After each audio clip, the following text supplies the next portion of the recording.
This is copyright. I did it. The video's done. I just need to post it now.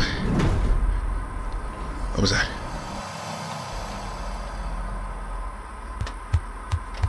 No. Stay away. No. No. Post the video. Hurry. It's in the vents. It's in the... Welcome to Development History. My name is Copyright, and today we are taking a look at Alien Isolation, released in 2013 for 7th and 8th gen platforms. This is a special one, folks. Alien Isolation is my absolute favorite horror game, and is one of the 2 horror games that genuinely gets me scared. To me, it does everything game progression, and the overall feeling like something is always watching you. I'm assuming that most of you have seen at least one Alien movie. Unless you somehow were able to completely avoid the franchise, Alien is the most popular and influential space horror franchise of all time, blending sci-fi with intense survival horror. It began with Ridley Scott's 1979 classic Alien, introducing the Xenomorph, an iconic creature inspired by the art of the weirdest artist I've ever seen, H.R. Geiger, and Ellen Ripley, one of cinema's most enduring protagonists. The series explores deep space terror, corporate exploitation, body horror, and hope when everything seems hopeless, leaving a lasting impact on both horror and science fiction, across films, games, comics, and much more. But as the franchise continued, there was an overall lack of quality compared to the first 2 movies. Alien 3 is unforgivable. The movies lost the dark atmosphere and claustrophobia, being trapped with an alien that is an absolute killing machine. Alien Romulus came out last year and is the best entry in the series since Aliens, which came out in the 80s. That is how bad it got. Pretty much every other Alien game focuses on the action and the Marines, so there isn't any other game that focuses solely on horror. Alien Isolation thankfully does a full backtrack and gives people a traditional Alien experience that focuses on the horror element of the series. The game even inspired a lot of elements used in Alien Romulus, and helped influence the casting choices for the film. This game is one of the best entries in the Alien franchise to date, and I always tell people it is a must-play if you want the perfect Alien game. And now I get to describe how it was made to you lovely people. So, turn off your lights and lock your doors, as we get into the perfect love letter, that is, Alien Isolation. Alien Isolation is a survival horror game developed by Creative Assembly, who are best known for their work on the strategy video game series Total War. The player controls Amanda Ripley, Ellen Ripley's daughter, and must explore a decrepit space station to figure out the secrets behind the disappearance of her mother 15 years ago. A game based on the Alien franchise was conceived when Creative Assembly finished development for Viking Battle of Asgard in 2008, after Sega acquired the video game rights to publish Alien games in 2006. A 6-person team developed a prototype to pitch the idea to Sega executives. One player would control the Xenomorph manually, while another would conceal themselves in the environment and try to hide from the Xenomorph. The game got the attention of Sega, and the project was eventually approved, with the initial title of the game being Alien Year Zero. Because Creative Assembly had absolutely no experience with survival horror games, the company called up the 7 and hired people from various studios, such as Bizarre Creations, Crytek, Ubisoft, Gross, and Real Time Worlds for the project. Never mind the fact that I didn't list 7 studios, but you get the analogy. Creative Assembly decided to design the game more in line with the first movie, which was directed by Ridley Scott. Alien is more of a slow-moving horror movie as opposed to the sequel Aliens, which was directed by James Cameron and is more action-oriented. You know, James Cameron, the guy who has a long-lasting track record of making the highest-grossing films of all time. To help the designers authentically recreate the environments of the first film within the game, Fox provided them with 3 terabytes of original production material. Accounting for inflation, that is about 23 terabytes in today's market. What, you don't believe me? Here, I took the time to do the math to prove it. Where's your math, huh? Stupid. In regards to the data, game director Alistair Hope, or Al Hope, stated in an interview for PC Gamer, "We were stunned that all the stuff existed. For them to be able to drop that amount of material on us was great. It gave us a really good insight into how that first film was made." The archive contained design blueprints, the original soundtrack recordings, continuity Polaroids, costume photography, concept art, and thousands of behind-the-scenes videos and photos of the film's set design, all in high resolution. It wasn't until they delved into this goldmine that the developers realized they didn't really know Ridley Scott's film as well as they thought they did, and the work that went into creating that world for the one movie. Fox gave the developers the whole enchilada for this game, and was totally on board with the idea of making an authentic Alien experience true to the first film, especially after the absolute disaster that was Aliens: Colonial Marines. Oh man, this game was an absolute shit show, and I'll be talking about this in quite a bit. During the first stage of development, the developers deconstructed the film down to the bones to find out what made its setting unique, to build new environments and create game mechanics that were faithful to it. The film's soundtrack was also deconstructed so that composers could create templates to make new tracks to match the film. Sound is a massive component of any horror experience, and that's definitely the case with Alien Isolation. The team aimed for authenticity when creating the original music, so they assembled their own orchestra using some of the best musicians around London, including a few who had performed on the original recordings back in the 1970s. Since they had access to the original sound recordings from the film, they were able to study and recreate the sound design process in detail. But they didn't want the sound to feel static or just sit in the background. They built a dynamic sound engine and score that could change and adapt based on what the player and the alien were doing. If the alien is nearby and you're hiding, the sound engine recognizes that and ramps up the tension accordingly. In this game, sound isn't just about atmosphere. It's essential to your survival. The developers also met Alien and Blade Runner editor Terry Rawlings, who would give them additional insight on the film's production and how the atmosphere was crafted. Creative Assembly wanted to stay true to the atmosphere of the original film. They employed various techniques and elements to aid in being a worthy entry in the Alien franchise, like creating authentic 1970s video distortions on the monitors in-game. UI artist John McKellen, who actually directed 2 indie games you guys should really check out, Stories Untold and Observation, really good games. In the behind-the-scenes footage, he stated that the developers recorded some of the animations onto VHS and did their best to properly destroy the tape and make it look aged and ancient by stretching, crumbling, stepping on it, etc., and then filmed the VHS playing on an old portable TV while adjusting the tracking settings. But even beyond how the game looks, they wanted to accurately reflect how the game would function in that universe. We are peeking a little early into the gameplay, but this is also important. In the game, you receive a hacking tool to access certain areas or control parts of the ship. Since digital hacking wasn't even a concept in the 1970s, let alone a thought, the hacking tool and all the technology in the game were designed to have a mechanical feel to it to stay faithful to the original film. Artist Jude Bond emphasized in the behind the scenes, in order to stay faithful to the source, we set ourselves a rule: we wouldn't build anything that couldn't have been built on the original set in 1979. I'm in. Everything in our game conforms to this retro future aesthetic.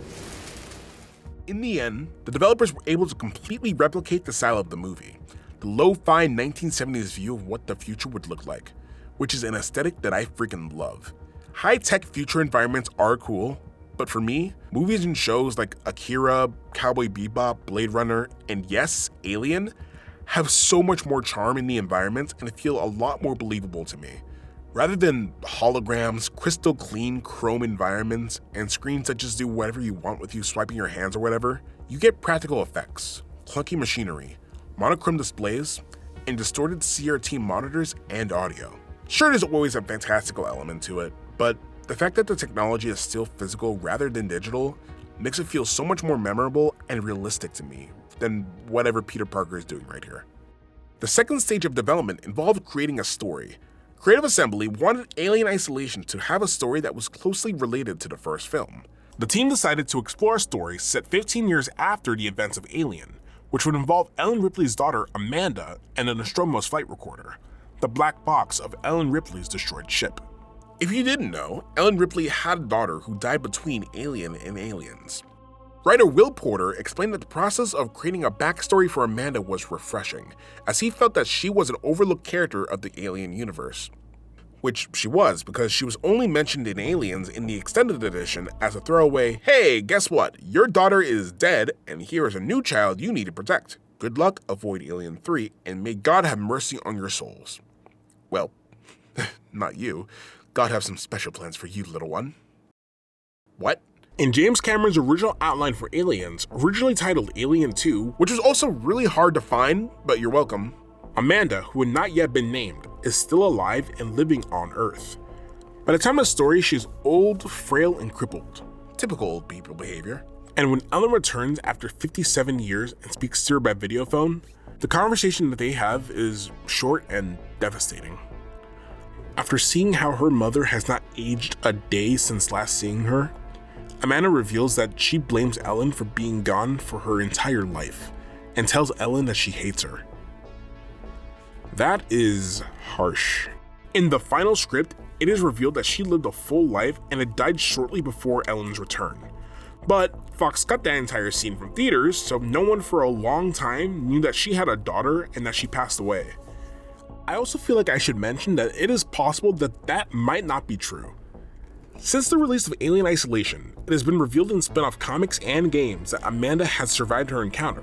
And in the novelization Alien Colony War, it is revealed by her husband that she is currently frozen in cryosleep until they find a cure to a disease that is slowly killing her. Her being dead in Aliens is a cover story made up by Weyland-Yutani due to her constantly trying to bring down the company. Also, the same guy that told Ellen that Amanda was dead works for Weyland-Yutani and tried to kill her and a child later on in the film. So, you know. This is a spin-off novelization, so currently Disney Fox can decide if they want to actually follow through with this new plot thread. I mean, might as well, since they kinda already ruined the timeline for themselves, but only time will tell. Anyways, they cut this essential scene from the theatrical version of the film because some suits at Fox were worried about the length of the movie. The shorter the movie is, the more times it can be played in the theater, meaning more money can be made. Sigourney Weaver was pissed when she learned Fox cut the scene. She felt that it was an essential scene for her character and the overall theme of Aliens being motherhood. It should also be noted that it was super hard to get Sigourney Weaver back for the second movie in the first place. She didn't want to make the movie solely for financial reasons, so there's just a little bit more salt in the wound. Sigourney Weaver agreed to reprise her role as Ellen Ripley to voice small sections because she felt that the story was interesting and true to the original film. The idea of the game is that Ripley's daughter, Amanda, who actually, in my role as Ripley in the second one, I had come back to Earth after she died. And so when they said, we want to follow Amanda looking for you in her, explorations of space, I was very touched by that. Skipping ahead again, but along with Weaver, the original Alien cast, which includes Tom Skerritt, Veronica Cartwright, Harry Dean Stanton, and Yaphet Kotto, reprised their roles for the DLC missions, marking the first time that they are brought back together since the release of the film. Getting the entire original cast back just attests to how much of a love letter this game wanted to be. The actual face of the franchise even thought the story was good. In doing research for this video, I discovered that there was a major rewrite of the game's story that happened only a year before the game's release. It's not just a few scenes that were cut. No, the entire game had to be restructured to reflect the cut content. The project even had its title changed from Alien Year Zero to Alien Isolation around mid-2013 among the final rewrites and changes. A lot of the alternate story is very similar in terms of structure to the final story. While many key events remain the same, and many, if not all, characters are the same, the paths that led them there were originally very different, and a lot of the characters' personalities were altered. It was discovered through leftovers of unused script files found within the Xbox 360 build, which references cut maps and unused events which are not present in the final build. I would love to talk about it in detail for this video, however, there is just way too much to break down. I might make a different video to explain the differences in the story, but no promises. It is a lot, and the game was supposed to be significantly larger than it ended up being. In the description, you can find the source and key differences, and later down the line, I might fully explain the original story of Alien Isolation. Let me know what you guys think about that, but in any case, let's continue the video. Alien Isolation runs on a proprietary engine developed from scratch by Creative Assembly called Cathode. Originally used in Viking Battle for Asgard, the engine was later adapted to support key technical features such as atmospheric effects, advanced lighting, and a Xenomorph's complex behavior. It utilizes deferred rendering, which enables artists to place hundreds of dynamic lights in a scene without compromising the detail of a game or making it run slower. Trying to shift genres for this game had to have been wild. Like, Viking Battle of Asgard looks like if you got God of War and Dynasty Warriors and just poured bleach on it, and then told those same developers to make Resident Evil 7. It's crazy. But it wasn't all sunshine and rainbows. The team met with many mishaps during the development. The first happened 6 months into development, when they switched to using Cathode as the new engine. The new tools it provided eventually improved workflow. However, initially it caused major disruptions, and because of it, previous work had to be scrapped or completely redone with the new tools, taking valuable development time away from the team. The second change was the switch from third person to first person. The perspective was changed pretty late into development, after the team realized that the first person changed the gameplay experience significantly. As a third-person game, Alien Isolation would have become a game about jockeying the camera and looking after your avatar. But in first person, it's you that's being hunted.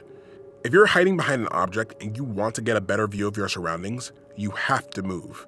Some features that were originally planned were removed because it would sort of take away from the game's vision. The developers originally planned to add a feature that would allow players to craft weapons, but the idea was ultimately discarded. According to Al Hope in an interview, we thought about what people would want to do in order to survive. We explored different ideas. One of them was fashioning weapons to defend yourself. That was quite early on, but then we realized that this game isn't really about pulling the trigger. Note that he is talking about crafting weapons, like guns or the stun baton, not the tools that you craft to distract or stun enemies. In many horror games, you eventually are able to defend yourself with a huge weapon arsenal. But then, with that, you get less scared and it becomes more of an action game with horror elements. Another cancelled feature was the Xenomorph's iconic acid blood as a game mechanic, which could melt through metal like in the film. Although the feature was reportedly implemented at some point, it was removed because the developers felt it would take the game in a weird direction. Now, ladies and gentlemen, the moment you have all been waiting for and the question I've been wanting to know for the longest time. What did they do to create the Xenomorph inside the game? First, the Xenomorph's design was altered slightly to look more similar to H.R. Geiger's original design, including the skull underneath its semi-transparent head. You guys didn't know this? The Xenomorph has eyes, you just can't see it because its head acts like a two-way mirror. But underneath that giant phallic dome, it does have eyes. Also, I am not joking about that. I have to be very careful of the art that I show here because I have no idea how YouTube feels about H.R. Geiger's art. It's not exactly YouTube friendly. The semi-transparent skull is a detail that's lost in the movies because, well, I mean, look at it, it's dark as hell.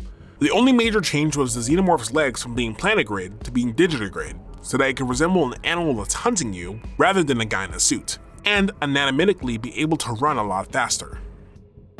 Between 70 and 80 different sets of animation for the Xenomorph were created.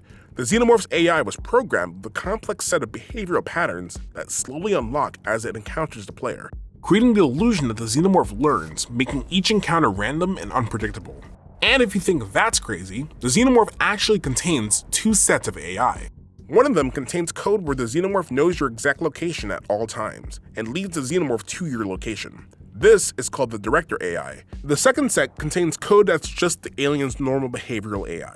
What happens is that the Director AI sends the alien to your exact location. As it gets closer, it raises something called the menace gauge, which basically determines how high of a chance the alien has of catching you with its own AI if you slip up or make a sound. After the gauge peaks, the Director AI sends the Xenomorph away from your location and the gauge resets to start later. This is the secret recipe on how it's able to sneak up on you at all times or always seemingly be near and know your general location. It always knows where you are. Your actions in the game act as a pinging device so that the Xenomorph can find and kill you. As gameplay designer Gary Napper explains, we needed something that would be different every time you played it. You're going to die a lot, which means restarting a lot. And if the Xenomorph was scripted, you see the same behavior. That makes the Xenomorph become predictable and a lot less scary. The unpredictable nature of the Xenomorph is one of the main reasons I call this game one of my favorite horror games. In other horror games, the AI is scripted, or the main enemy, which is supposed to be tracking you down, only shows up in scripted segments. Think of Mr. X, Chris Walker, Pyramid Head, Jack Baker. All of them only show up around scripted parts of the game, and you hardly interact with them, even though they are one of the main obstacles you need to avoid. But once you interact with the alien for the first time, you are stuck with that thing for the entire game. It is no longer safe anywhere, and you are constantly asking yourself if the alien is nearby, or if it is, where exactly is it? The game has really good audio work to the point where you can think it's in a room next to you, when really, it's right behind you. How the Xenomorph functions to me is the most interesting part of the development for the game. It is so fun to just deconstruct how this thing ticks. The gameplay of Alien Isolation focuses on stealth. Players control Amanda Ripley as she navigates a space station filled with various threats, like other humans that will do anything to survive, androids who have gone rogue and is the main enemy type you will see and have to avoid for most of the game, and of course, the Xenomorph. While the Xenomorph is the headline threat, humans and androids make up the bulk of your moment-to-moment danger in Alien Isolation. The humans are desperate, paranoid, and just trying to survive, usually at your expense. Those shoot on sight with astonishing accuracy, making each encounter tense and unpredictable. Then there's the Working Joes, cheap, mass-produced androids with dead eyes complete with a calm voice. They're relentless, nearly indestructible, and patrol key areas, forcing you to stay quiet, hidden, and smart. Now, if you haven't been paying attention to the video, the Xenomorph is the main threat in the game. It cannot be killed, forcing players to rely on stealth to survive. Unlike scripted enemies, it dynamically hunts by sound and sight, reacting to disturbances and uses echolocation like it's a freaking dolphin. You gain many tools in your arsenal to keep an eye on enemy movements and navigate your surroundings, but using them makes it more likely for you to get caught. And when the Xenomorph catches you, not if, when, it will kill you. All of the Xenomorph's attacks are instant deaths. Though the player acquires weapons throughout the game, crafting items are essential. Resources are scarce, and evasion rather than head-on combat is a key part of your survival.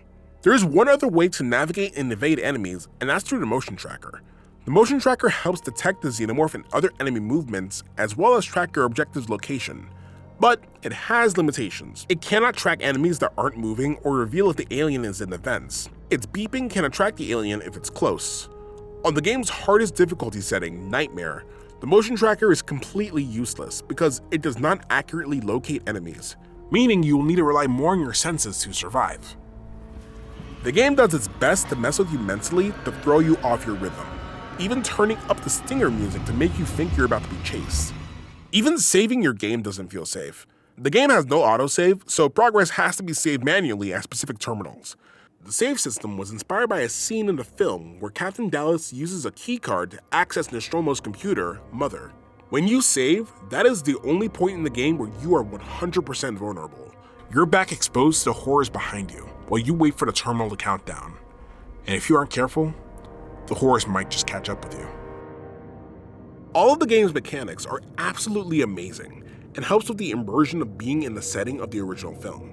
However, with all the game's high points, there are bound to be some low points. The gameplay loop is easily the weakest element of the game, because, like most survival horror games, you go into a brand new area. However, you cannot progress because the next area is locked off, so you need to hunt for a keycard or code or some other way of accessing the next area, while also avoiding enemies, so that you could do it again in the next area. This is a constant in horror games that I wish would change because, my god, I am so fucking tired of collecting keycards, keys, unlocking valves, activating machines, etc. You do that for a couple hours while also sprinkling in a little bit of combat and you have yourself a horror game. While the gameplay loop isn't the best, the game's environment, Sevastopol Station, and the Torrens are such a wonder, and it does help the gameplay because the environment is so immersive and fun to navigate. The Sevastopol space station is divided into sections connected by trams and elevators. Maps spread throughout the station help the player navigate this labyrinth. And through playing the game, collecting documents, crew tags, and audio logs, you can start to piece together what exactly happened for the space station to become such a death trap. Creative Assembly have stated in interviews that inspiration for the game's setting, Sevastopol Station, was taken from BioShock and Dishonored, two games that are renowned for its environment and gameplay. Alien Isolation features a special mode called Survivor Mode, in which the player must complete objectives within a time limit on different challenge maps while being hunted by the Xenomorph. All of these elements made for a game that was insanely interesting, making the game a prime target for leaks. It was first revealed on May 12, 2011, when UK government minister Ed Vaisky, I think his name is, visited Creative Assembly and revealed on his Twitter account that the studio was hiring for an Alien game. Although no gameplay details were confirmed, Sega did confirm that the game would be released for consoles. Sega boss Mike Hayes said that it was very much a AAA project. We want this to be a peer to the likes of Dead Space 2. The second leak came 2 years later in December 2013, when some screenshots leaked by Twitter user Lifelower, whose Twitter account is still active as of December of last year, so either these were planned leaks or Fox really didn't care. They revealed concept art and a high-quality render of the Xenomorph. Alien Isolation was presented at E3 2014, where journalists had a chance to play the game. Polygon described the demo as effective and terrifying.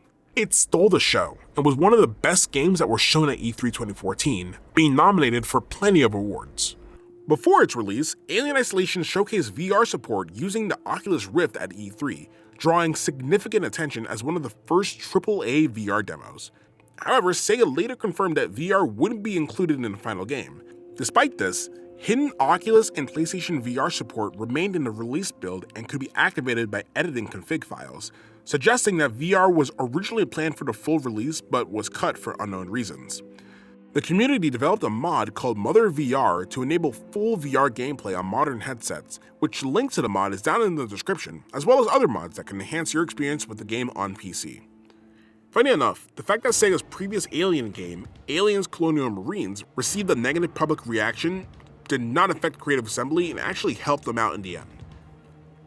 Aliens Colonial Marines was a first-person shooter developed by Gearbox Software and was published by Sega in 2013, a year before Alien Isolation. It was marketed as a direct sequel to James Cameron's Aliens and promised an authentic continuation of the film's story. However, the game received widespread backlash for its poor AI, outdated graphics, broken mechanics, and false advertising, especially compared to its polished early demos, and even received a lawsuit for false advertising. The negative reception was severe, with many fans considering it a major disappointment and one of the worst entries in the Alien franchise to date. According to Napper, the vocal reaction from the Alien fanbase assured the team that they were building a game that the fanbase wanted.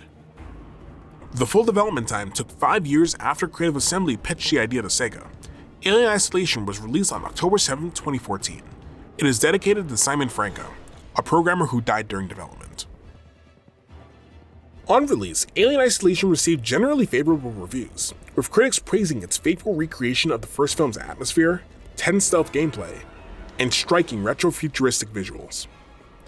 The game's lighting, sound design, and immersive environments stood out, while the Xenomorph's AI was lauded for keeping players constantly on edge. Although Alien Isolation received high praise overall, criticism was directed at the trial and error gameplay, widely spaced out save points, and underdeveloped characters. Some critics found it overly long, repetitive, and punishing. Reviewers like IGN and Polygon, the best game reviewers ever, criticized the constant hiding and overexposure to the Xenomorph, which they felt eventually dulled the fear and became frustrating and boring.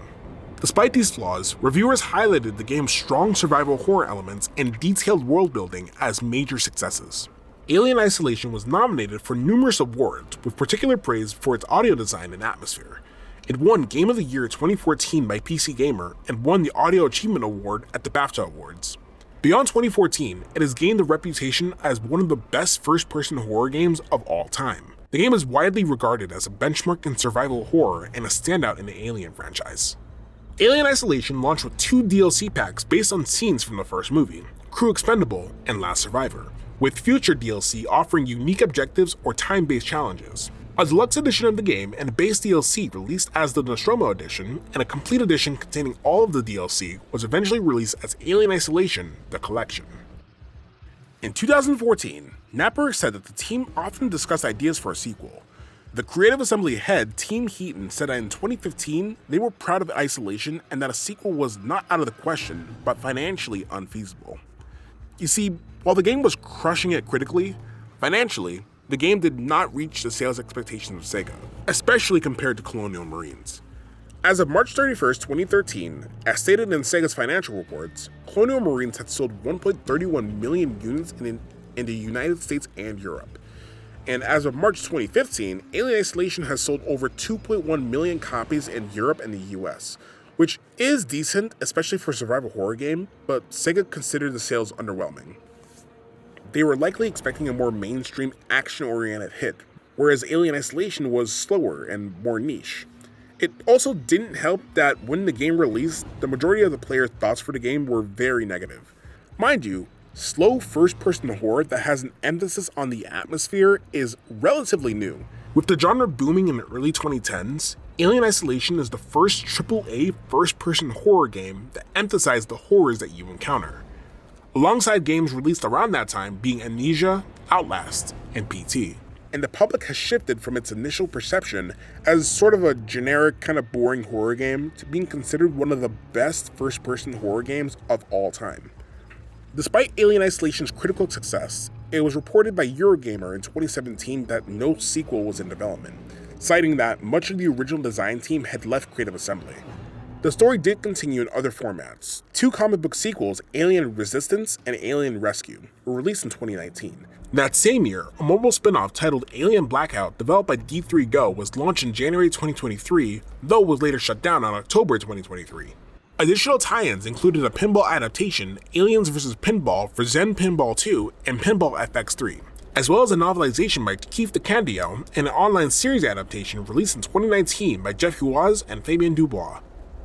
And recently, Alien Romulus, which released last year, includes several elements inspired from the game, since director Fede Alvarez was a fan of the game. This involved integrating the emergency phone restoration points from the game into the film's set design. These phones, which functioned as save points in the game, served as Easter eggs that would foreshadow impending danger for the audience. I am so glad that this game is getting the love that it deserves, and that since its release, Fox has been slowly integrating the game into the series canon. While the game has been out for 11 years, its reputation has only grown stronger, earning cult status among horror and sci-fi fans alike. But for years, a sequel seemed like a loss. Creative Assembly had moved on, the original team had scattered, and Sega stayed quiet despite constant fan demand. It really felt like Alien Isolation would remain a brilliant one-off, forever stranded in deep space.